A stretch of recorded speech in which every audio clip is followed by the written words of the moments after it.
उत्तर प्रदेश में विधानसभा की 10 सीटों पर उपचुनाव का ऐलान भले ही अभी न हुआ हो, लेकिन सत्तारूढ़ भाजपा से लेकर सपा और विपक्षी दल इन सीटों पर जीत की अपनी तैयारी तेज कर चुके हैं। इसी क्रम में योगी आदित्यनाथ इन सीटों का दौरा कर रहे हैं। वो तमाम शिलान्यास, लोकार्पण आदि के साथ विपक्ष पर जमकर निशाना भी साध रहे हैं। वहीं योगी के हमलों का जवाब अखिलेश यादव अपने तंज भरे अंदाज में दे रहे हैं। इस बीच कानपुर पहुंचे सीएम योगी ने समाजवादी पार्टी और अखिलेश यादव पर जमकर हमला बोला। उन्होंने कहा, टोपी लाल है लेकिन कारनामे काले हैं। अखिलेश भी कहां चुप बैठने वाले थे, उन्होंने भी योगी के बयान पर तीखा पलटवार किया। उन्होंने न केवल योगी के बयान का जवाब दिया, बल्कि लाल और काले रंगों की गहरी मनोवैज्ञानिक व्याख्या भी कर दी। दरअसल कानपुर की सीसामऊ विधानसभा सीट पर उपचुनाव होना है। यहाँ से सपा के इरफान सोलंकी चुनाव जीतते रहे हैं। इरफान इस समय जेल में है, उनकी विधायकी जा चुकी है। इसी को लेकर अब चुनाव होना है। योगी ने अपने कानपुर दौरे पर सपा पर खूब निशाना साधा। इरफान के बहाने सपा पर हमला करते हुए योगी ने कहा कि इनकी टोपी लाल है लेकिन कारनामे काले हैं। अयोध्या व कन्नौज में दुष्कर्म की चर्चा करते हुए योगी ने कहा कि सपा मुखिया बेशर्मी के साथ दुष्कर्मियों का साथ देते हैं। आपने जनादेश 5 वर्ष का दिया था, लेकिन आपको उपचुनाव का सामना करना पड़ रहा है।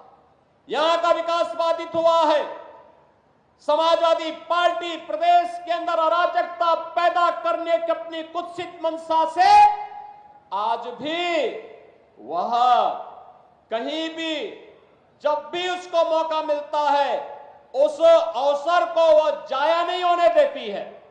आपने भी इसके चरित्र को देखा है अयोध्या के अंदर, कैसे समाजवादी पार्टी का एक नेता वहां पर एक निषाद बेटी के इज्जत के साथ खिलवाड़ करता है और समाजवादी पार्टी के मुखिया बेशर्मी के साथ उस बेशरम के खिलाफ कार्रवाई करने की बजाय उसका समर्थन करते हुए दिखाई दे रहे थे। अगर इनके इतिहास के पन्नों को लड़ते हुए आप जाएंगे तो बहनों और भाइयों, काले कारनामों से इनका पूरा इतिहास भरा पड़ा है।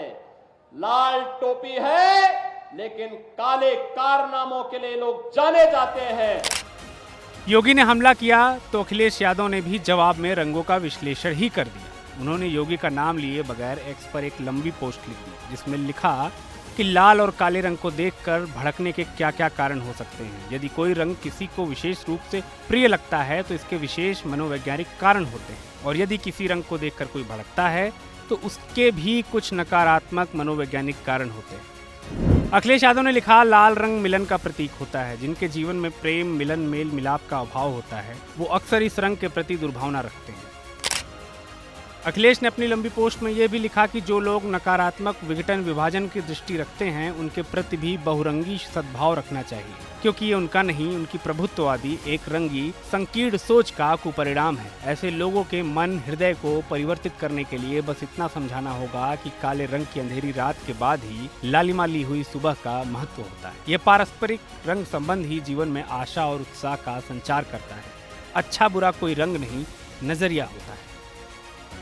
जाहिर है अखिलेश सीएम योगी के किसी भी हमले का जवाब देने में कोई चूक नहीं कर रहे हैं, बल्कि जितना आक्रामक योगी का हमला है उतने ही एग्रेसिव तरीके से अखिलेश जवाब दे रहे हैं। यूपी में विधानसभा की 10 सीटों पर उपचुनाव होने हैं। तारीखों का ऐलान कभी भी हो सकता है। योगी लोकसभा में सपा से मिली बुरी हार का जवाब देने को आतुर हैं। ऐसे में वो अभी से समाजवादी पार्टी पर आक्रामक, वहीं जोरदार जीत से उत्साहित अखिलेश भी इस सीधी टक्कर में बीजेपी को कोई मौका देना नहीं चाह रहे।